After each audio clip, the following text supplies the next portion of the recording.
How you doing, guys? Professor EDC with another BLADE-OSOPHY Sunday, and today we are continuing on the topic clones, right there, and continuing with the topic of reasons to buy a clone. Now there's there's a whole bunch of reasons I just listed on the last video. If you haven't watched that video, go back to the other video and check it out. But there are plenty of reasons. I'm just listing some of the most popular or most mentioned reasons why people buy clones, and this is something that I surveyed across different chats from different countries, and those are just some of the most common responses I get. Yet another reason, and a very important reason why people buy clones is, and that's what we're going to talk about today. The reason is because you don't agree with the high price. And that is something I can totally understand. And here we have a very good examples. And this is something that we've also learned a lot from different videos. There's a fantastic video on this by Nick Shabazz on the diminishing returns. It's something like that, and I've watched it quite a few times. But if you haven't watched that video, go and watch that video. So there's a lot of complaints about prices. And of course, when we talk about prices, we have to talk about budgets, right? And this is going to be very specific to the information we have. What do I mean by that? Well, on the one hand, it only takes common sense to know when, for example, let's talk about tomatoes. Takes common sense to know when a kilogram is too expensive, right? It's common sense, but that common sense is supported, is backed up by previous experience. And that previous experience has seen years and years of buying tomatoes from different stores at different moments of the year, right, throughout the seasons, and the prices are going to vary, as we already know, as our experience dictates us, right? But if we don't have that experience, for example, if you're new to the tomato market, then you have to you have to gather that experience. And in that sense, there's a difference between rookies and experienced buyers. It is the same with knives. So a user is going to know, a bit about the materials, the steel, the locking mechanisms, and a general usage of the tool. But that experience nowadays is also going to come up against different qualities, and different not only qualities but also different, how can I put it, tiers and different makings. It's hard I will have to do a video on that, because it is something that I come up trying to explain time and time again, that there is a difference between a cutting tool, just a simple normal cutting tool. There is a difference between a luxury tool, a luxury cutting tool, and there is a difference with amongst these three. There is a difference in functioning art or object art, which is a different terminology, but something that we can apply to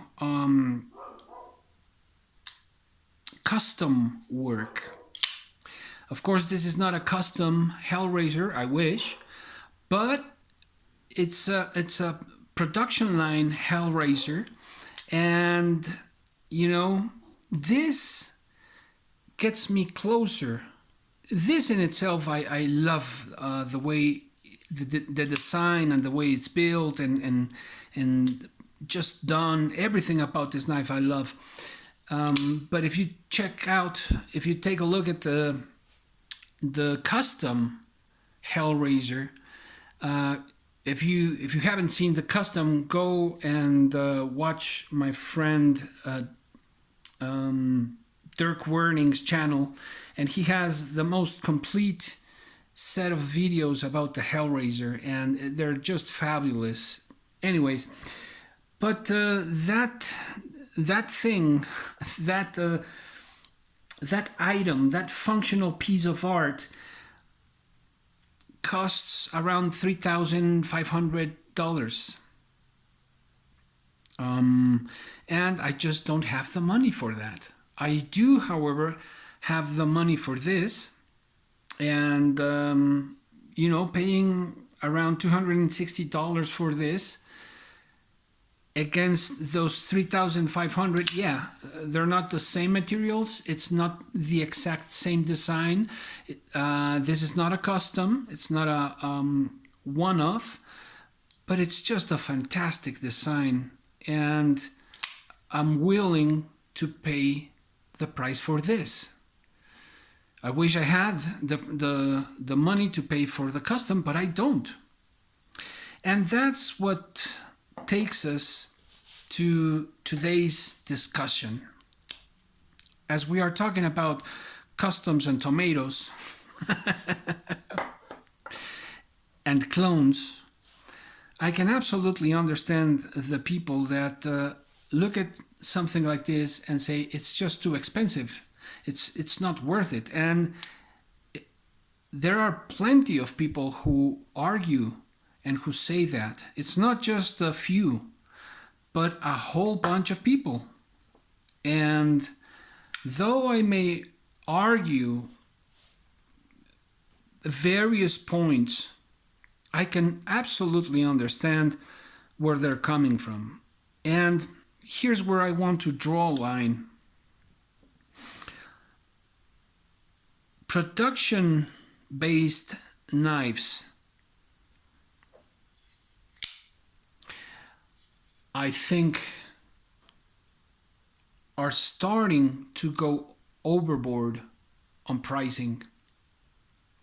The world is going through a crisis, more specifically since 2 years ago. But if we talk about other type of crisis and economical crisis, and this has gone on through all the world, and particularly hitting the first world nowadays, when where inflation has gone up to 5 and 7% in Europe, for example, or even more in other places, as well as in the United States. we have to think about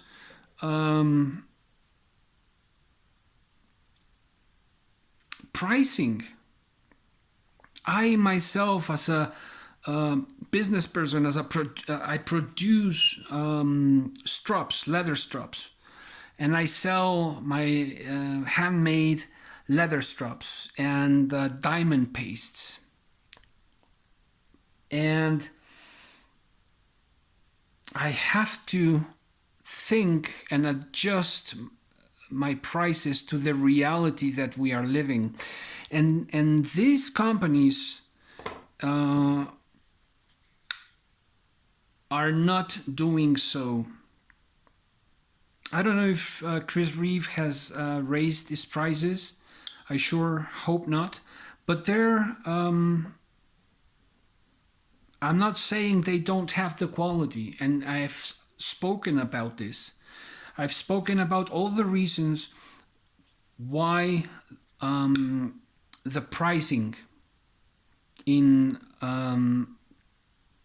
I don't remember if it was the last video or the video before last one, but I spoke about it and I stand behind that. But then again, we have to think about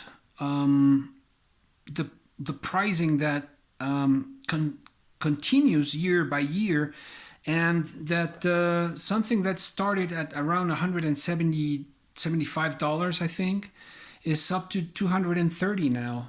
It's too much.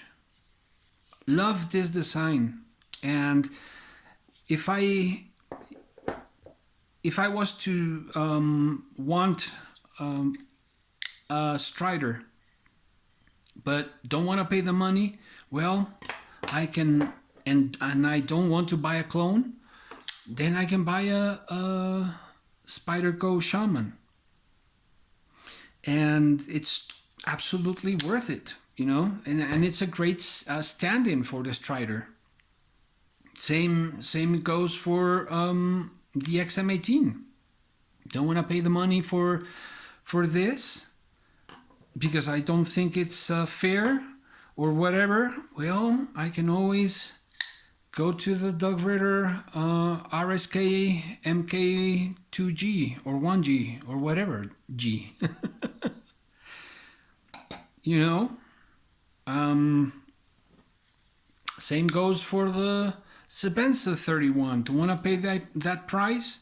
Well, there's a 200 still, I think, when you can find them, Gail Bradley. And these are great, fantastic stand-ins for these production knives. But then again, people might not want to pay these prices. And arguably so. For example, the Shaman, a lot of people start complaining about the raise on the ridiculous, as I've read from other people, ridiculous escalating prices on models like this. And so people go to the clone market. And for 35 euros, they buy this. And it's, what can I say about this? It's a functioning cutting tool. I cannot say this is a luxury tool. It is a cutting tool, functioning cutting tool. It's a clone, and I've started to talk about the disadvantages of clones, but I'm not going to talk about that right now. I'm going to talk about the reasons, and one of the reasons being people just don't want to pay the excessive pricing on these items. Now, again, we have to differentiate between just a cutting tool from and these are cutting tools which I think they are still in that price range where This one is a bit too expensive, if you ask me, in S30V. You know, if it was Crewwear, then, you know, I think the price would be fair, but, you know, going at that price, I think it's just a bit too much. It's a fantastic design, one of my favorites. And so this is something I'm hoping that someone watches and can understand why people are, and a lot of people, it surprises me how many people recur or opt for the clone market. It really has surprised me. And well, we have a illegal industry of cloning growing at a rate that these other companies are not, and strengthening other companies that have been in the market and did the same years back. And now, for some reason, a lot of people are forgetting that those other companies started out cloning. Now that I'm just throwing that out there. Do what you may with that. But you know, it's something that we shouldn't try to cheat ourselves by not recognizing where they're coming from. Now, I have nothing against China, nothing at all. I respect their ways. I may agree and may not agree with some of their things, but what is most important for me is to distinguish between a cutting tool, just a simple cutting object or tool, and a luxury cutting tool, and functional art or object art. Of course, this is production made, but if you were to buy a custom Brian Ado, I have no idea how much one of these would be going for, but I can bet more than $1,000. As I know, a custom Hellraiser is around $3,500. As I have shown in the channel with the first impressions video, I've had four custom made blades, 3 folders and 1 knife recently, because apart from that I had 2 other knives, 2 custom knives made for me and and that are videos out there in the channel. So please, let's think about cutting tools, luxury tools, and functional art.